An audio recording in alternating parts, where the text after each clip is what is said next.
Welcome students. अपन सदिशों के गुणनफल में दो सदिशों का अदिश गुणनफल पढ़ चुके हैं। दो सदिशों का सदिश गुणनफल देखिए। इस सदिश गुणनफल को वज्र गुणन के नाम से भी जानते हैं। वज्र गुणन यानी वेक्टर प्रोडक्ट या cross product of two vectors. ये देखिए किस तरह से होता है। सबसे पहले अपन इसकी परिभाषा देखते हैं। दो सदिशों ए और बी के बीच का कोण थीटा हो। यह भी जरूर ध्यान रखिएगा, ये थीटा कोण जो है वो ए से बी की ओर एंटी क्लॉकवाइज वामावर्त दिशा में नापा गया है। जैसे कि चित्र में भी आपको मैंने दिखा रखा है। यहाँ पर ये सदिश ए है, ये सदिश बी है और ये कोण ए से बी की ओर इस दिशा में मापा गया है। क्योंकि इसमें दिशा का महत्व होता है, जरूर ध्यान रखिएगा। तो कोण की भी मापने की दिशा होगी। एंटी क्लॉकवाइज डायरेक्शन में ए से बी की ओर ये मापा गया कोण यदि थीटा है, तो ऐसी स्थिति में दोनों का सदिश जो गुणनफल है वो इस तरह से परिभाषित होगा। इसमें ए क्रॉस बी बराबर ए का मापांक इंटू बी का मापांक into sine theta into n cap. ये एन कैप इन दोनों सदिशों, सदिश ए और सदिश बी, दोनों के लंबवत मात्रक सदिश है। दोनों के लंबवत से मतलब यह है कि सदिश जिस समतल पर स्थित है, किसी न किसी समतल पर स्थित जरूर होंगे, तो जिस समतल पर भी ये दोनों सदिश स्थित है उस समतल के अभिलंब है ये। और मात्रक सदिश है, अर्थात इसका जो परिमाण या मापांक है वो 1 होगा। इसकी दिशा देखिए इस तरह से होगी। आप ए से बी की ओर जब इसको मापेंगे इस कोण को, इस तरफ इसकी दिशा होगी, ऊपर की ओर ये दिशा इसकी इंगित हो रही है। यहां पर है जब इन दोनों दिशाओं में, दोनों साइड्स में यदि आप इसका मापांक ले लें तो आपको ये स्थिति मिलेगी। इधर ये मापांक इसका ये हो जाएगा ए क्रॉस बी का मापांक। ये दोनों मापांक है पहले से, साइन थीटा का मापांक, एन कैप का मापांक। क्योंकि एन कैप एक मात्रक सदिश है इसलिए इसका मापांक 1 हो जाएगा। अर्थात यहाँ पर यह स्थिति मिल जाएगी आपको ए क्रॉस बी का मापांक बराबर ये मापांक इंटू साइन थीटा। इससे साइन थीटा का मान निकाल सकते हो आप। साइन थीटा का मान निकालने के लिए इस ए क्रॉस बी के मापांक में ए के और बी के दोनों के मापांक का भाग दे दो, साइन थीटा का मान आ जाएगा। इससे पूर्व एक वीडियो में आपने कॉस थीटा का मान निकालना सीखा था। कॉस थीटा बराबर हुआ करता था ए डॉट बी अपॉन ए का मापांक इंटू बी का मापांक। और मैं आपको यही सलाह दूंगा कि जब भी आपको दो सदिशों के बीच का कोण निकालना हो तो हमेशा उसी सूत्र का प्रयोग करना। इस सूत्र के प्रयोग की आवश्यकता नहीं है, क्योंकि कोण प्राय दोनों सदिशों के बीच का कॉस के रूप में ही निकाला जाता है। बाकी सूत्र आप ये भी याद रखेंगे साइन थीटा के मामले में भी किस तरह से इसको निकालते हैं। ये साइन थीटा का मान यदि आप यहां पर रख दें, इस जगह पर देखिए, इस जगह रख दें यहां पर, तो ये तो मान लो मान 1 हो ही जाएगा। और बल्कि आप ये जब मान यहाँ पर रखेंगे तो ये ए का मापांक इंटू बी का मापांक इंटू ए क्रॉस बी का मापांक बटे ये आ जाएगा। ये आपस में कट करके और फिर ए क्रॉस बी का मापांक बराबर हो जाएगा ये आपके ए क्रॉस बी का मापांक ऊपर बचेगा इंटू एन कैप। ये स्थिति बचेगी। एन कैप का इस्तेमाल देखिए आ जाएगा इस सूत्र की सहायता से आपके एन कैप बराबर ए क्रॉस बी बटे ए क्रॉस बी का मापांक। बल्कि आप ये मान यहां पर रखेगा, इस जगह पर, यहां नहीं रखना है, बल्कि ये मान साइन थीटा का यहां रखना है इस जगह पर। जिससे आपके ये दोनों कैंसिल हो जाएंगे आपस में और इससे एन कैप का मान ये आ जाएगा। बड़ा इंपॉर्टेंट सूत्र है। प्रश्न देखिए कहां आपको ये काम आएगा। आपसे प्राय परीक्षा में प्रश्न पूछा जाता है कि आपको दो सदिश दिए हुए हैं, इन दोनों के लंबवत मात्रक सदिश ज्ञात कीजिए। अक्सर इसमें छात्र गड़बड़ करते हैं, वो एक एक सदिश के अनुदिश सदिश निकाल जाते हैं। ए के अनुदिश सदिश, जैसे कि इससे पूर्व वीडियो में आपने पढ़ा था भाई ए सदिश और बटे ए का मापांक, बी सदिश बटे बी का मापांक, और प्रश्न उनका वही गलत हो जाता है।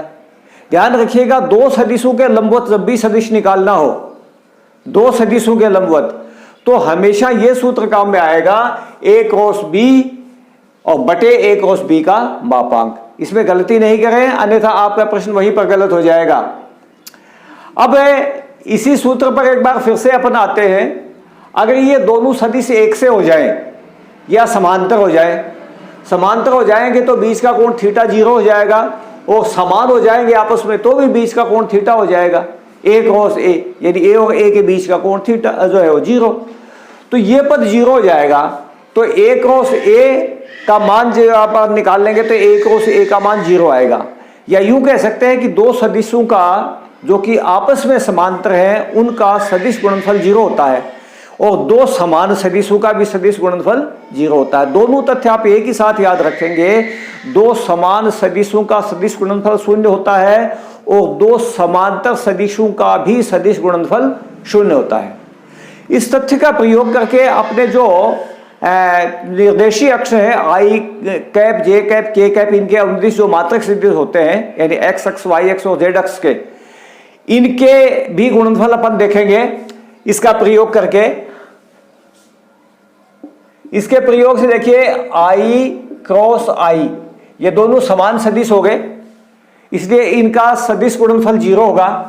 इसी तरह से जे क्रॉस जे ये भी समान है, इनका भी गुणनफल 0 होगा, और के क्रॉस के ये भी समान सदिश है। तो इन तीनों का ये इस तरह से गुणनफल अगर आप ज्ञात करेंगे तो ये 0 आएगा। इस सूत्र को भी आप याद रखिएगा क्योंकि ये भी आपको बार बार काम में लेना पड़ेगा। ये सूत्र आपके कई जगह काम आएगा, जहां पर आपको आई की आई से गुणा करनी हो, जे की जे से गुणा करनी हो, के की के से गुणा करनी हो। थोड़ा याद कीजिएगा पूर्व वीडियो में जबकि आपने इसका अदिश गुणनफल पढ़ा था, वो था I dot I, J dot J और के डॉट के, तीनों का वो अदिश गुणनफल 1 आता था और सदिश गुणनफल आएगा 0। ये स्थिति मिलेगी आपको। अब यहीं पे अपने एक बार फिर से आते हैं आपके इस स्थिति में, जबकि ये ए और बी दोनों सदिश परस्पर लंबवत हों। तो परस्पर लंबवत होंगे तो देखिए क्या स्थिति मिलेगी इसकी। अपन यहां देखते हैं, यदि ए सदिश और बी सदिश ये परस्पर लंबवत है तो थीटा जो कोण बनेगा वो 90 डिग्री बनेगा, और 90 डिग्री बनने की स्थिति में देखिए आपको ये सूत्र क्या मिलेगा, ए क्रॉस बी बराबर ए का परिमाण इंटू बी का परिमाण into sine 90 into n cap. ये स्थिति मिली आपको, यानी साइन थीटा इसका मान जो साइन 90 का मान 1 हो जाएगा। स्थिति मिल जाएगी आपको ए क्रॉस बी बराबर ए का परिमाण इंटू बी का परिमाण इंटू साइन 90 की जगह अपन 1 कर देंगे और एन कैप, ये मिल जाएगा आपको। यानी वैसे ये स्थिति जो आपके लंबवत के दर्शाने में काम आती है, लेकिन लंबवत दर्शाने में भी मैं जैसे कि आपको पूर्व वीडियो मैंने बताया था, आप ध्यान दीजिएगा अदिश गुणनफल में यदि दो सदिश परस्पर लंबवत होते हैं तो उनका अदिश गुणनफल 0 होता है। तो दो सदिशों को लंबवत सिद्ध करने के लिए कभी भी इस तथ्य का आपको सहारा नहीं लेना है, बल्कि उस अदिश गुणनफल का सहारा लेना है। तो ये स्थितियां कुछ ऐसी जो कि आपको ध्यान में रखनी है, लेकिन इसका प्रयोग देखिए अपन दूसरी जगह जरूर करेंगे। अब इस सिद्धांत का मतलब जैसे आई जे और के ये तीनों जो मात्रक सदिश है ये परस्पर लंबवत होते हैं, तो इनका गुणनफल देखिए क्या बनेगा। इसके हिसाब से अपन देखते हैं, सबसे पहले आई क्रॉस जे ये देखते हैं। इस सूत्र में अगर आई क्रॉस जे अपन यहां पर रखे तो आई क्रॉस जे बराबर आई का परिमाण 1 होगा इंटू जे का परिमाण 1 होगा into n cap. N cap क्या चीज है, ए और बी दोनों के लंबवत, तो आई और जे के लंबवत क्या होगा, के होगा। तो यहां पर एक नया सूत्र आपको इस तरह मिल जाएगा कि आई क्रॉस जे बराबर के। दूसरा सूत्र आपके इसी तरह से जे क्रॉस के, जे का मापांक के का मापांक और इनके लंबवत मात्रक सदिश आई होगा, तो ये आई आ जाएगा। और तीसरा जो आपके के क्रॉस आई, ये इसी तरह से आप जब इस सूत्र में रखेंगे तो ये आपके जे आएगा।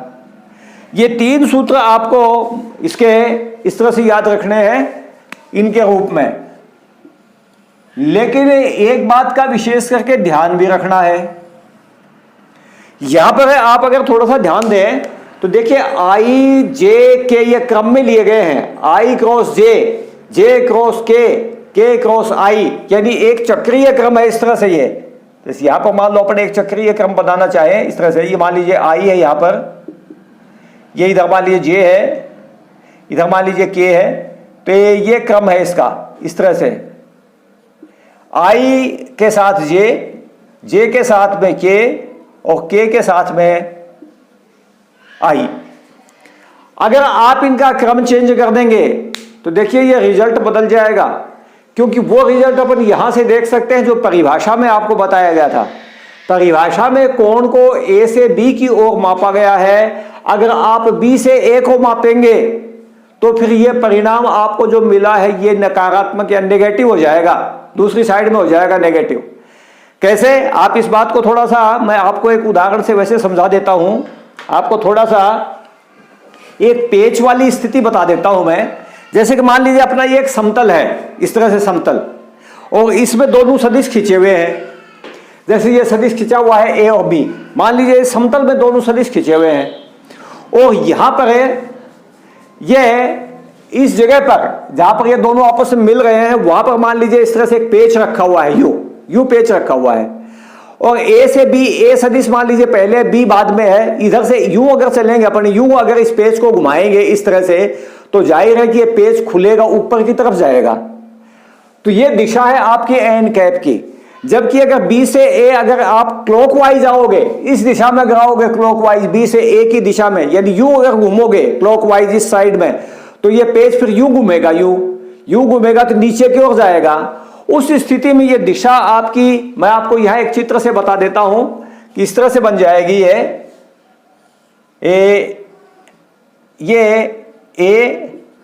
ये बी, और ये कोण की दिशा ये थीटा, तो एन की दिशा फिर ये हो जाएगी इस तरह से, ये आएगा एन। बी क्रॉस ए के लिए, बी क्रॉस ए में, यानी बी से ए की तरफ अगर दिशा लाओगे तो इधर ये आपके जो एन है इसकी दिशा बदल जाएगी, अर्थात बी क्रॉस ए बराबर माइनस ए क्रॉस बी के होगा। बी क्रॉस जो ए है वो माइनस ए क्रॉस बी के होगा। इसलिए ध्यान रखिएगा कि सदिश गुणन में क्रम का महत्व है, ये क्रम विनिमय नहीं होता है। ए क्रॉस बी बराबर बी क्रॉस ए नहीं होता, बल्कि ए क्रॉस बी बराबर माइनस बी क्रॉस ए, या बी क्रॉस ए बराबर माइनस ए क्रॉस बी, इस तरह से होगा। ये जरूर ध्यान रखिएगा, क्योंकि इसमें आपके एन कैप की दिशा बिल्कुल बदल जाएगी जैसे मैंने आपको बताया है। तो यहां पर भी आपको वही ध्यान रखना है, आई के बाद जे के बाद के, ये क्रम होता है कि तो आई क्रॉस जे बराबर के होगा। लेकिन अगर जे क्रॉस आई लिख दोगे तो माइनस के आएगा, माइनस के कैप। जे क्रॉस के आई कैप होगा, लेकिन अगर के क्रॉस जे करोगे तो फिर ये माइनस का आई कैप बनेगा। के क्रॉस आई कैप जो है वो जे कैप बनेगा, लेकिन आई क्रॉस के अगर करोगे तो माइनस का जे कैप बनेगा। ये विशेष करके आपको ध्यान में रखना है, आप इसमें गलती नहीं करें, अन्यथा चिन्ह की मिस्टेक हो जाएगी और फिर सभी कुछ गलत हो जाएगा, चिन्ह की मिस्टेक होती है। अब बात अपनी ये आती है कि यहां पर है जो ए और बी का अपन ये गुणनफल करते हैं, अगर ये अपने को दोनों सदिश आई जे के पदों में दिए हुए हो तो देखिए गुणनफल कैसे करोगे। आई कैप जे कैप के पदों में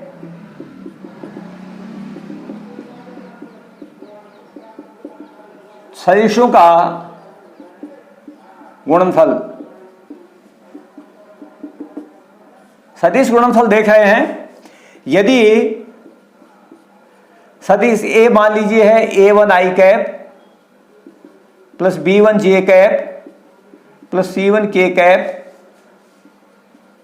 तथा सदिश B बराबर है B1 आई कैप A2 आई कैप प्लस B2 जे कैप प्लस C2 के कैप। तो A क्रॉस B ये ज्ञात करने के लिए आप एक सारणिक बनाएंगे। आई जे के ये पहली पंक्ति में रखोगे, दूसरी पंक्ति में जो पहले वाला ये सदिश है, यानी जो पहले लिखा हुआ है, इसके गुणांक रखने हैं आपको A1 B1 C1, और फिर तीसरी पंक्ति में इस दूसरे वाले सदिश के गुणांक रखने हैं A2, B2, C2। इस तरह से आपको ये A क्रॉस B का मान निकालना है। इसको आप सरल कर लीजिए, सारणी को अपन जैसे सरल करते हैं वैसे ही सरल जब कर लोगे तो आपको एक सदिश प्राप्त हो जाएगा जो कि A क्रॉस B होगा। इसका मापांक निकालना हो तो फिर जैसे आप मापांक निकालना पहले सीख चुके हैं वैसे आप इसका मापांक निकाल लेंगे। आप एक बार ये जितने तथ्य हैं उनको आप नोट कर लीजिए, फिर कुछ 2-3 बातें और इसमें हैं वो मैं आपको बताऊंगा। सबसे पहले देखिए अपन त्रिभुज का क्षेत्रफल देखते हैं कि दो सदिशों के सदिश गुणनफल की सहायता से त्रिभुज का क्षेत्रफल कैसे निकालते हैं और अपने को उसमें क्या दिया हुआ होना चाहिए, सदिश किस रूप में दिए हुए होने चाहिए। यदि किसी त्रिभुज के एक ही शीर्ष से जाने वाले दो सदिश A और B हों तो त्रिभुज का क्षेत्रफल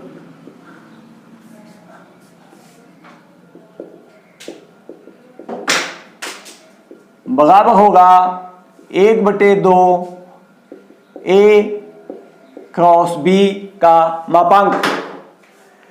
यानी स्थिति देखिए इस तरह से होनी चाहिए, लेकिन जैसा कि आपको मैंने लिखवाया भी है, ये मान लीजिए A बिंदु है, ये B बिंदु है, ये C बिंदु है। अगर इस A से जाने वाले दोनों सदिश हों तो ये होने चाहिए A B, इस तरह से, ऐसे एक ही शीर्ष से। अगर B से आपको देखने हो, जैसे मान लो यहां से है, मैं आपको दूसरा चित्र बना के बता देता हूं। जैसे अगर B से है तो ये सदिश होना चाहिए इस तरह से, ऐसे होने एक ही शीर्ष से चाहिए। ये नहीं है कि अलग अलग शीर्षों से आपके दो सदिश हो, एक शीर्ष से जाने वाले दोनों सदिश होंगे, दोनों का आप सदिश गुणनफल कर लो, जो सदिश बने उसका परिमाण यानी मापांक निकाल लो, 1/2 से उसके गुणा कर दो, त्रिभुज का क्षेत्रफल आ जाएगा। और यदि समांतर से त्रिभुज का क्षेत्रफल निकालना है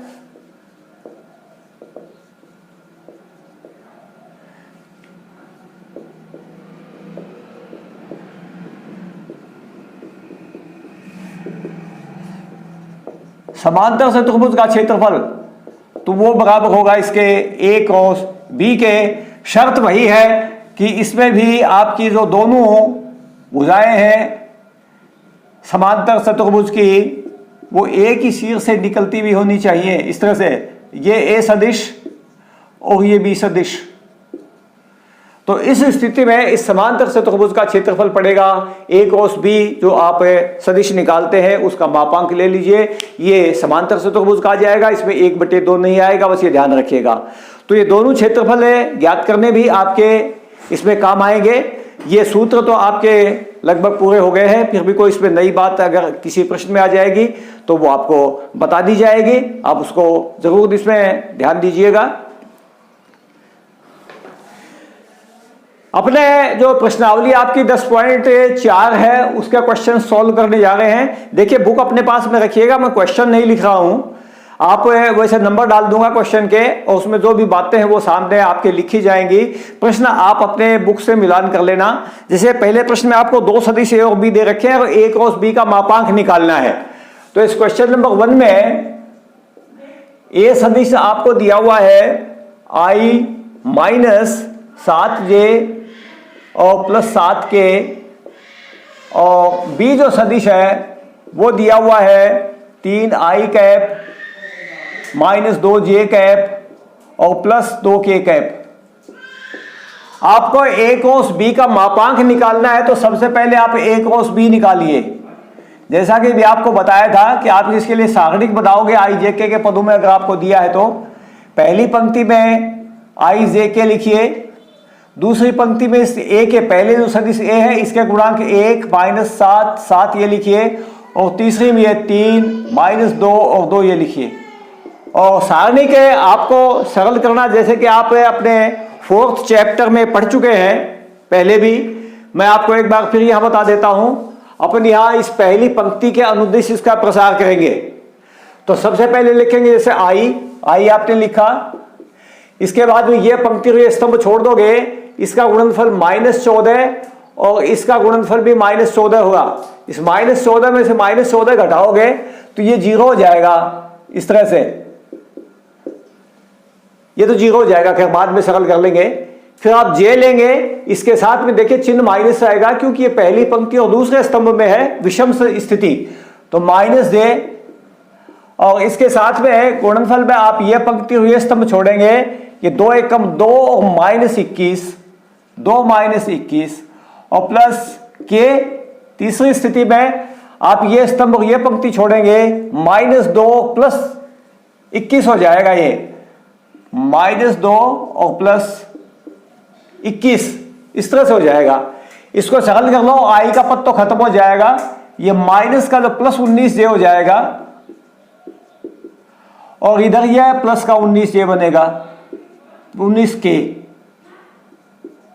इस तरह से ये मिलेंगे आपको। आपको इसका परिमाण निकालना है, ये तो इसका परिमाण देख लो जैसे आपको बता रखा है। आई कैप के गुणांक तो इसमें है नहीं, जे कैप का 19 है तो 19 का वर्ग और प्लस ये भी 19 है, 19 का वर्ग। ये 19 का वर्ग तो आप कॉमन लेके बाहर निकाल लो, 19 आ जाएगा और अंदर वर्गमूल में 2 बच जाएगा, √2। ये इसका मान हो जाएगा आपके क्वेश्चन में। इसी तरह से अब सेकंड क्वेश्चन देखिए, आपको 2 सदिश दे रखे हैं सेकंड क्वेश्चन में। ए सदिश दिया हुआ है 3i cap plus 2j cap plus 2k cap और बी सदिश दिया हुआ है i cap plus 2j cap और -2k कैप। आपको इसमें एक तो a प्लस बी और एक a माइनस बी, 2 सदिशों की आवश्यकता है। सदिश a प्लस बी देखिए, दोनों को जोड़ेंगे तो 4i cap plus 4j cap और ये कट जाएंगे k वाले, और a माइनस बी सदिश जो है वो 3i कैप में से i cap घटाओगे 2i cap, 2j में से 2j खत्म हो जाएगा, ये जुड़ जाएंगे आपस में, ये हो जाएगा 4k कैप। आपको देखिए प्रश्न में यह दिया है कि a प्लस बी और a माइनस बी की लंब दिशा में मात्रक सदिश ज्ञात कीजिए। वो बात आ गई जो मैंने आपको 2 सदिशों के लंबवत वाली स्थिति बताई थी। ये सदिश और ये सदिश दोनों के लंबवत मात्रक सदिश निकालना है, तो आपको ऊपर तो दोनों सदिशों का सदिश गुणनफल करना है और नीचे दोनों का जो सदिश गुणनफल का परिमाण है उसका भाग देना है। अब मैं पहले सूत्र लिख देता हूं। अब a प्लस बी और a माइनस बी दोनों के लंबवत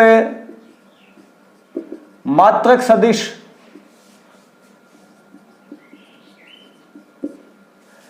यानी मान लो कोई एन कैप ही है वो, तो ये बराबर हो जाएगा a plus B cross a minus b और बटे इनका जो मापांक बनेगा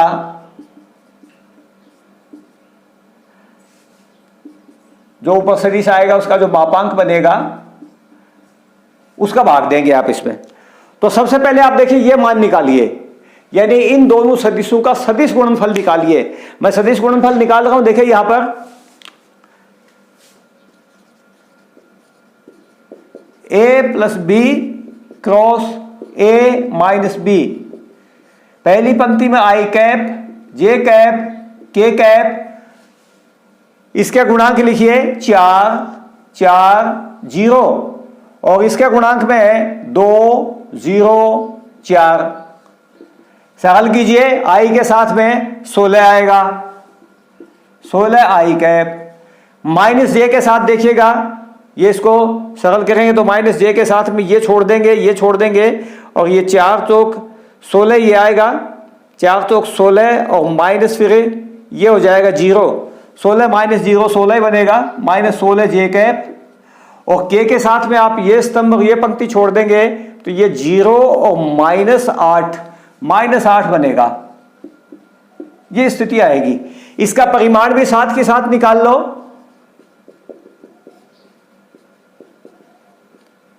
ए plus B cross A minus B का परिमाण 16 का वर्ग प्लस माइनस 16 का वर्ग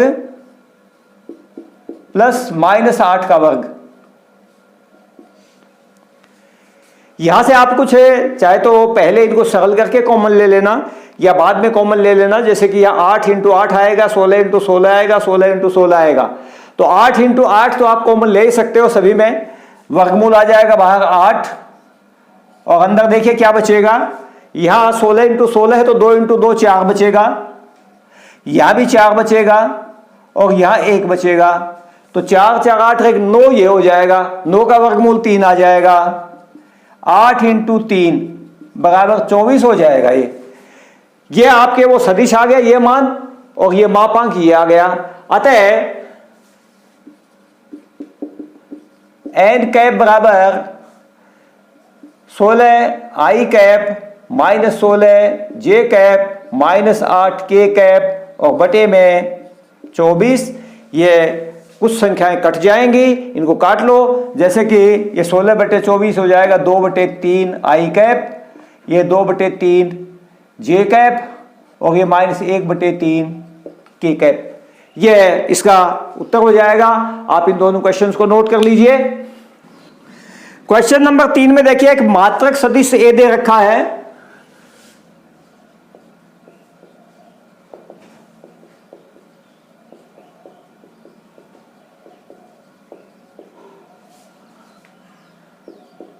जो आई कैप जे कैप के साथ क्रमशः π/3 और π/4 कोण बनाता है। माना यह के कैप के साथ थीटा कोण बनाता है, क्योंकि यह अपने को कोण के साथ का नहीं दे रखा है, लेकिन यह लिखा है कि न्यून कोण बनाता है, इसलिए थीटा का मान ये ध्यान रखिएगा न्यून कोण है। अब इसकी सहायता से अपन इसके दिक् कोसाइन निकालेंगे। अतः ए कैप के दिक् कोसाइन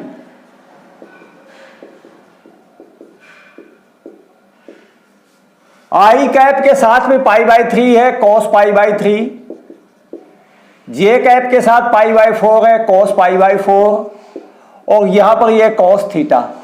ये तीनों दिक् कोसाइन हो जाएंगे इसके। और अपन जानते हैं कि तीनों दिक् कोसाइनों का जो वर्ग होता है इनका, उनका योगफल कुल मिलाकर के 1 होता है। l² + m² + n² = 1। वो आप सिद्धांत लगाइए 1/2 का स्क्वायर प्लस 1/√2 का square plus cos square theta = 1। l² + m² + n² = 1। ये सिद्धांत, ये 1/4 और 1/2 3/4 हो जाएंगे। इधर पक्षांतर करोगे तो 1/4 बचेगा। cos स्क्वायर थीटा बराबर 1/4 इंप्लाइज दैट cos थीटा बराबर 1/2। और चूंकि आपके न्यून कोण दे रखा है इसलिए प्लस का मान लेना है या वर्गमूल में माइनस नहीं लेना है।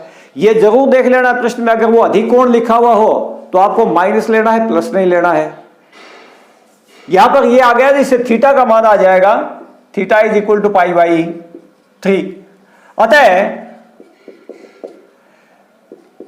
के कैप के अनुदिश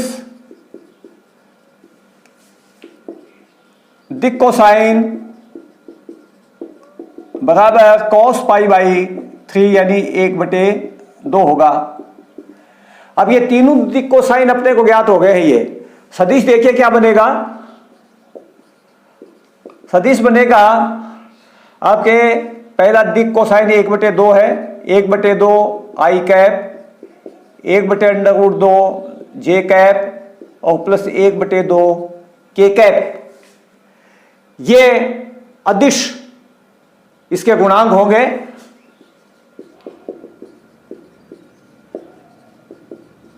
अदिश गुणांक बराबर 1/2 1/√2 1/2 होंगे।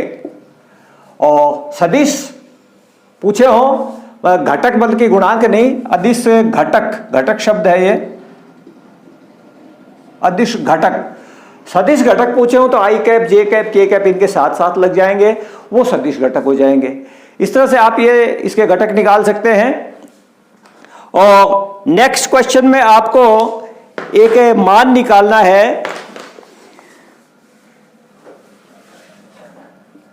a minus b, question number 4, cross a plus b. ये मान आपको निकालना है, बल्कि सिद्ध करना है 2a क्रॉस b, ये सिद्ध करना है।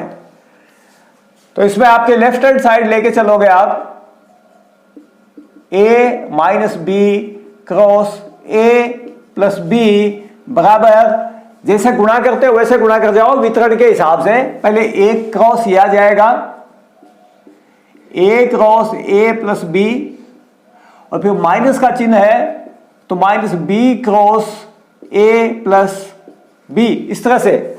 और अब देखिए इनका वितरण में आप क्रम मत छोड़ना, इस a की गुणा ये a पहले, इसको पहले ही रखना है सबसे, a cross a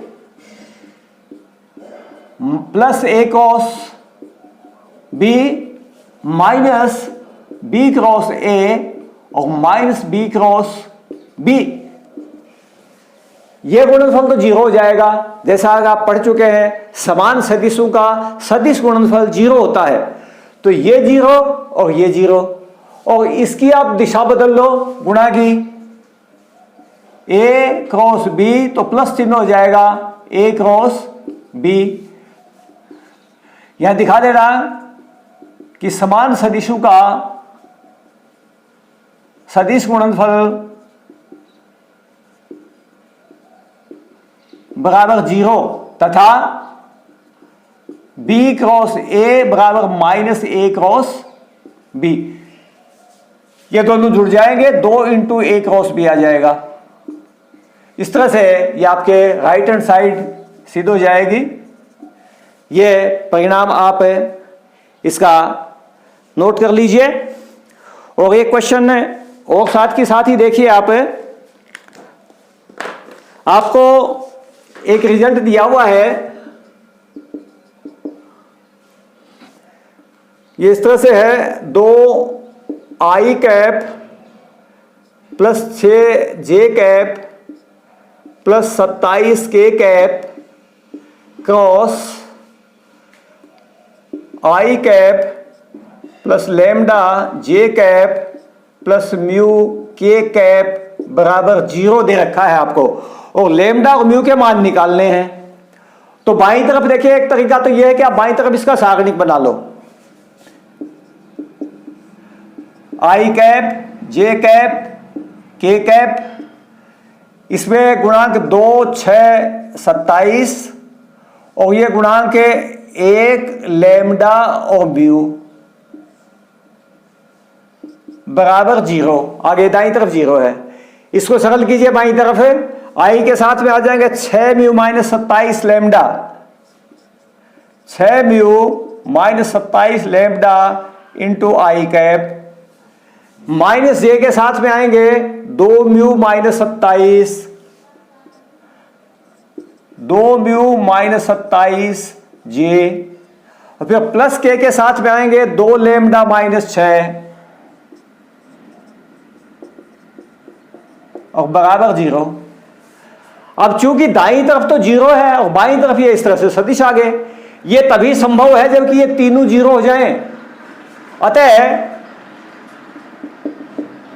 6 mu minus 27 lambda बराबर 0 समीकरण नंबर 1, और इस माइनस से इसको खोल लो या वैसे रख लो, कोई बात नहीं, 2 म्यू रख लो, चाहे नहीं भी रखो तो कोई बात नहीं। 27 बराबर 0, ये समीकरण नंबर 2, और 2 लैम्डा माइनस 6 बराबर 0, ये समीकरण नंबर 3। 2 से लेमडा म्यू का मान आएगा म्यू बराबर 27/2 और 3 से लेमडा बराबर 3। आप ये दोनों मान आप यहां इसमें रख करके देख लो, चाहे ये समीकरण संतुष्ट हो जाएगी। ये 27/2 म्यू की जगह रखोगे यहां पर तो 2781 हो जाएगा, और लेमडा यहां पर रखोगे तो ये भी 2781 माइनस का हो जाएगा, 0 हो जाएगा, जो समीकरण 1 को भी संतुष्ट करते हैं। ये आपको मान निकालने थे। एक तरीका वैसे क्वेश्चन का ये भी हो सकता है कि देखिए दोनों सदिशों का सदिश गुणनफल 0 है, तो ऐसी स्थिति में दोनों सदिश परस्पर समांतर होंगे, क्योंकि समांतर सदिशों का सदिश गुणनफल 0 होता है। और दो सदिश समांतर होते हैं तो उनके जो संगत गुणांक होते हैं समानुपाती होते हैं। यह भी सिद्धांत आप लगा सकते हो चाहो तो उसमें भी यही बनेगा कि जैसे इधर आ जाएगा 2/1 बराबर 6 लेमडा और बराबर 27 म्यू। ये करके भी आप लेमडा और म्यू के मान आप इसमें चाहो तो निकाल सकते हो। ये क्वेश्चंस आप नोट कर लीजिए। ये अगला क्वेश्चन अपन सॉल्व कर रहे हैं, क्वेश्चन नंबर 6। इसमें आपको दो रिजल्ट दिए हुए प्रश्न में a डॉट बी बराबर 0 और a क्रॉस बी बराबर 0, और आपसे यह पूछा गया कि a और b के बारे में आप क्या निष्कर्ष निकालते हैं। देखिए पहले वाली स्थिति है a डॉट बी बराबर 0, इससे निष्कर्ष यह निकलेगा कि a जो सदिश है वो लंबवत है b सदिश के, और a क्रॉस b is equal to 0 implies that सदिश a जो है वो समांतर है सदिश b के। ये दोनों ही एक दूसरे से विरोधी बातें हैं, क्योंकि या तो आगे a और b लंबवत हैं तो समांतर नहीं होंगे, और समांतर हैं तो लंबवत नहीं होंगे। तो फिर इनका गुणनफल ये 0 कब हो सकता है, क्योंकि ये जैसे परिणाम 1 और ये 2 है, 1 और 2 विरोधी परिणाम है, अतः दिया हुआ तथ्य तभी संभव है जब सदिश a 0 हो और सदिश b जो है वो 0 हो, या कोई एक 0 हो। दोनों में से एक भी 0 हो सकता है और दोनों भी 0 हो सकते हैं, यह भी बात है इसमें। इसी तरह से मिलता जुलता एक प्रश्न देखिए, आपके क्वेश्चन नंबर 8 है। इसमें आपके सदिश a 0 दिया है, b 0 दिया है, तब स्थिति होती है कि a क्रॉस b बराबर 0 है।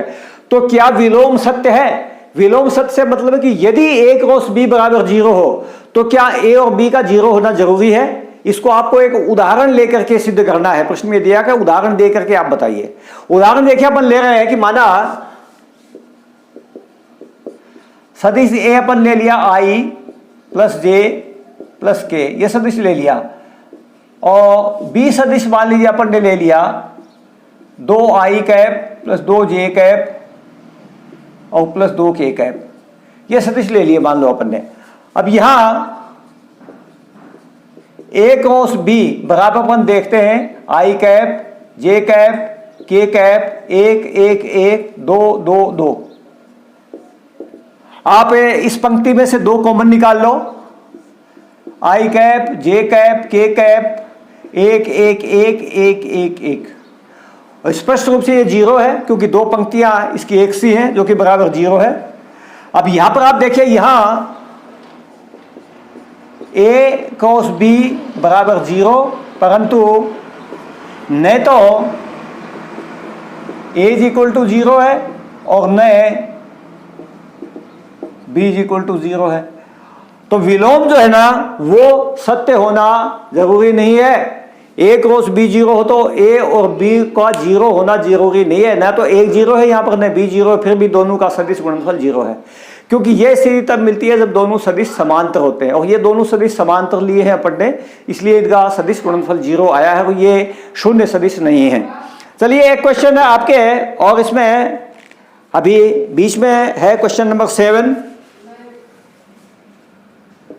इसमें आपको a सदिश दिया हुआ है a1 i cap plus b1 j cap plus c1 बल्कि a2 a3 इस तरह से है a2 j cap plus a3 k cap. और बी सदिश इसी तरह से दिया है आपको, इसमें B1 I cap plus B2 J cap plus B3 K cap, और सी सदिश दिया हुआ है C1 I cap plus C2 J cap plus C3 K cap. और आपको एक परिणाम सिद्ध करना है जिसमें लेफ्ट हैंड साइड आपके है A क्रॉस B प्लस C, ये लेफ्ट हैंड साइड है। तो सबसे पहले B प्लस C आप जोड़िए और A के साथ भी इसका सदिश गुणनफल कीजिए, A क्रॉस B plus C। B plus C इनको जोड़ेंगे अपन, A की जगह भी चाहे A का मान लिख लो, ये लो A1 I cap plus A2 J cap plus A3 K cap cross, इनको जोड़ लो तो B1 plus C1 I cap, B1 plus C1 I cap plus B2 plus C2 J cap plus B3 plus C3 K cap. और इनका गुणनफल करने के लिए आपको सारणिक बनाना पड़ेगा, I cap J cap K cap. यहां पर इस पहले वाले पंक्ति में ये A1 A2 A3 ये लिखिए, और यहां ये B1 plus C1 B2 plus C2 और B3 प्लस C3 ये तीसरी पंक्ति में लिखिए। I के साथ में इसका गुणनफल A2 into B3 plus C3, इसके साथ में I कैप, और माइनस माइनस A3 के साथ में ये B2 प्लस C2, ये तो I कैप के साथ आ जाएंगे। फिर माइनस J कैप के साथ लोगे, माइनस J कैप के साथ में देखिए इनको छोड़ोगे आप, A1 की गुणा इससे होगी B3 plus C3 minus A3 की गुणा इसके साथ में B1 प्लस C1, और plus K cap into K cap के साथ में ये स्तंभ और ये पंक्ति छोड़ दो, A1 की गुणा इसके साथ में B2 plus C2 minus A2 की गुणा B1 प्लस C1 के साथ में, और ये गुणनफल कर लो आप, तो ये आ जाएगा A2 B3 plus A2 C3 minus A3 B2 minus A3 C2, ये I कैप के साथ हो जाएंगे।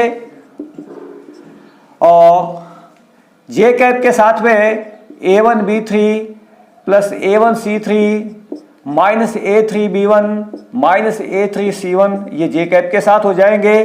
और प्लस इसी तरह से K के साथ में आप A1 B2 plus A1 C2 minus A2 B1 minus A2 C1, ये K कैप के साथ हो जाएंगे। ये आप बाई तरफ इस तरह से मान निकालो, और फिर इसी तरह से राइट हैंड साइड में आप मान निकालना। राइट हैंड साइड में आपको जो है वो पद दे रखा है इन्होंने, A क्रॉस B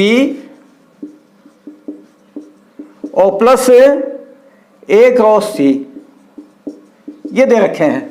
देखिए A क्रॉस B के लिए सबसे पहले आप सारणिक बनाएंगे, I cap J cap K cap, और इस A के गुणांक आप लिखेंगे A1 A2 A3 A1 A2 A3, और फिर आप B के गुणांक लिखेंगे B1 B2 B3। फिर दूसरा इसी तरह से सदिश आप A क्रॉस C के लिए बनाएंगे, वो पहली पंक्ति तो I cap J cap K cap की है ही है। दूसरी पंक्ति में पहले A के गुणांक लिखोगे A1 A2 A3, और ये C1 C2 C3, और इनको सरल कर लो और फिर जोड़ लो। देखो I कैप के साथ A2 B3 minus B2 A3, ये I कैप के साथ में, माइनस J कैप के साथ में आएंगे A1 B3 minus B1 A3, और K के साथ में आएंगे A1 B2 minus A2 B1, ये K के साथ में, प्लस इधर I कैप के साथ देखिए आप ये छोड़ करके A2 C3 minus A3 C2, ये I कैप के साथ, प्लस J कैप के साथ देखिए माइनस J कैप के साथ आएंगे, बल्कि चिन्ह माइनस का आएगा, ये छोड़ करके A1C3 माइनस A3C1 ये जे कैप के साथ, और प्लस के कैप के साथ में देखिए कि A1C2 माइनस A2C1 के कैप के साथ। आप इनको सरल करके आई कैप, जे कैप, के कैप के पद इकट्ठे कर लीजिएगा, आपको ये जो ऊपर मिली स्थिति वो की वो मिल जाएगी। जैसे मैं आपको एक पद इकट्ठे करके दिखा देता हूं आई कैप के, A2B3 माइनस B2A3, और इधर ये है प्लस A2C3 माइनस A3C2, ये आई कैप के साथ में। ये मिलान देखिए कर लीजिए, यहां पर A2B3 रहा, माइनस B2A3 ये रहा आपके, माइनस B2A3 ये पद रहा, प्लस का A2C3 ये रहा, और माइनस का A3C2 ये रहा। ये आई कैप के साथ आ गए। इसी तरह से ये पद आ जाएंगे आपके माइनस के, इसी तरह से A1B3 plus A1C3 minus A3B1 और माइनस A3C1, ये जे कैप के साथ, और के कैप के साथ के कैप वाले पद आ जाएंगे, A1B2 plus A1C2 minus A2B1 minus A2C1, ये के कैप के साथ आ जाएंगे। और इस तरह से रिजल्ट आपके सिद्ध हो जाएगा, लेफ्ट हैंड साइड और राइट हैंड साइड बराबर हो जाएंगे। आप इन क्वेश्चंस को नोट कर लीजिए। चलिए क्वेश्चन नंबर 9 करते हैं। इसमें आपको त्रिभुज का क्षेत्रफल निकालना है। त्रिभुज के शीर्ष दिए हुए हैं और शीर्ष दिए हैं, तो आपको जैसे मैंने बताया था कि आप एक शीर्ष से जाने वाले दो सदिश आपको ज्ञात होने चाहिए। यहां जैसे मान लो अपने ए शीर्ष से इससे जाने वाले दो सदिश ए बी और ए सी ज्ञात कर लेते हैं, तो यह ए बी जो सदिश बनेगा वो बी के स्थित सदिश, यानी इसके निर्देशांक में इसके निर्देशांक घटा करके आई जैप के या आई कैप, जे कैप, के कैप लगा दो, तो 2 माइनस 1 आई कैप प्लस 3 माइनस 1 जे कैप और प्लस 5 माइनस 2 के कैप, ये तो ए बी सदिश हो जाएगा, यानी आई कैप प्लस 2 जे कैप और प्लस 3 के कैप।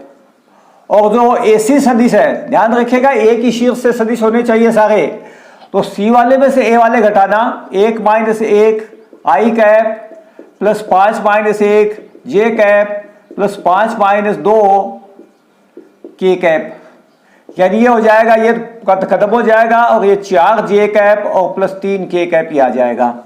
अब त्रिभुज ABC का क्षेत्रफल 1/2 AB क्रॉस AC, इस तरह से आप इसको निकालोगे। AB क्रॉस AC का मान निकाल लो। यहां पर आप सबसे पहले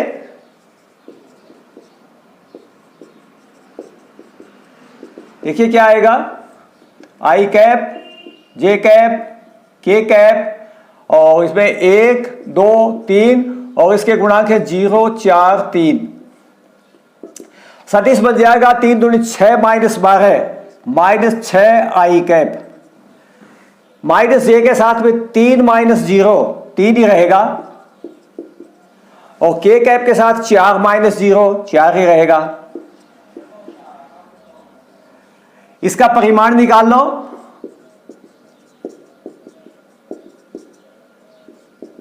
अंडर रूट माइनस 6 का वर्ग माइनस 3 का वर्ग प्लस 4 का वर्ग, 36 9 45 और 16 61 आएंगे, अंडर रूट 61। अतः ABC त्रिभुज ABC का क्षेत्रफल 1/2 अंडर रूट 61, ये इसका क्षेत्रफल हो जाएगा। और इसमें आपके समांतर चतुर्भुज की दो संलग्न भुजाओं के अनुदिश सदिश दिए हुए हैं। इसमें आपको क्षेत्रफल निकालना है समांतर चतुर्भुज का। तो समांतर चतुर्भुज के क्षेत्रफल के लिए सीधा A क्रॉस B ज्ञात कीजिए। सबसे पहले आई कैप, जे कैप, के कैप, 1 माइनस 1 3 और 2 माइनस 7 1।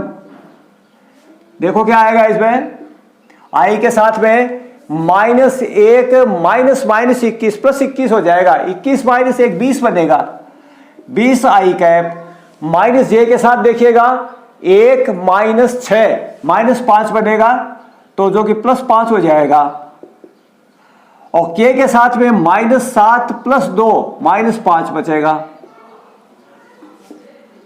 अब इसका मापांक निकाल लो A क्रॉस B का। अंडर रूट 20 का स्क्वायर प्लस 5 का स्क्वायर प्लस माइनस 5 का स्क्वायर, ये 400 और प्लस 25 और प्लस 25 450, ये स्थिति आ जाएगी 450। इसमें आपके जो भाग चला जाए जितने का वो देख लो कितने का चला जाता है।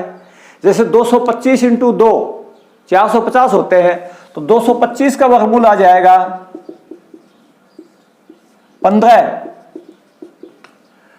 वर्गमूल आ जाएगा इस तरह से ये आपके इसमें। वैसे चाहो आप इसके अंदर से चाहे 25 भाग निकाल लेना, उसमें भी वो स्थिति आएगी। 25 भाग निकाल लोगे 5 तो भाग वर्गमूल आ जाएगा, और 25 का यहाँ पर भाग दोगे तो 25 से कम 25 और 25 से के 1.5 16 और एक 17 एक 18, 18 में 9 इंटू 2 3 इंटू √2 यहाँ आ जाएगा। इस तरह भी आप निकाल सकते हो। अतः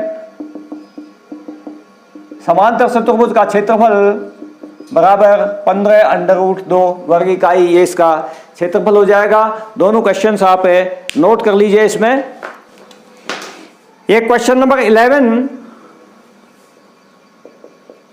इसमें आपको एक तो मापांक ए दे रखा है 3, मापांक बी बराबर दे रखा है 2 √2/3, तब ए क्रॉस बी मात्रक सदिश है, ये दे रखा है। और ए और बीच का कोण आपसे पूछा गया है। ए क्रॉस बी एक मात्रक सदिश है, ये इसमें दिया है। तो ए क्रॉस बी आप जैसा जानते हैं, ए क्रॉस बी एक मात्रक सदिश है। अतः ए क्रॉस बी का मापांक बराबर 1 होगा, यह स्थिति होगी इसमें आपके। और आपको बीच का कोण निकालना है। इसका बीच का कोण निकालने के लिए सीधे सीधे आपको पहले सूत्र लिखना है ए क्रॉस बी का। ए क्रॉस बी बराबर ए का परिमाण इंटू बी का परिमाण into sine theta into n cap, जहां थीटा दोनों के बीच का कोण है और एन कैप इन दोनों के लंबवत मात्रक सदिश है। इसका दोनों तरफ परिमाण लीजिए इस तरह से,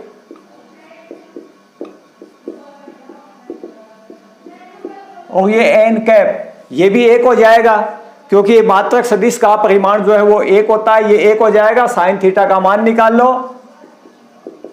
साइन थीटा बराबर ए क्रॉस बी बटे ए का मापांक इंटू बी का मापांक, ये मात्रक सदिश 1 और ए का मापांक ये आपके 3 और ये √2/3, 1/√2 आएगा। अतः थीटा बराबर हो जाएगा π/4, ये इसका आंसर हो जाएगा। ये क्वेश्चंस आप नोट कर लीजिए। और इसके साथ ही आपके ये आज की ये जो प्रश्नावली है ये समाप्त होती है। अपन नए वीडियो में नई प्रश्नावली लेकर मिलेंगे। धन्यवाद।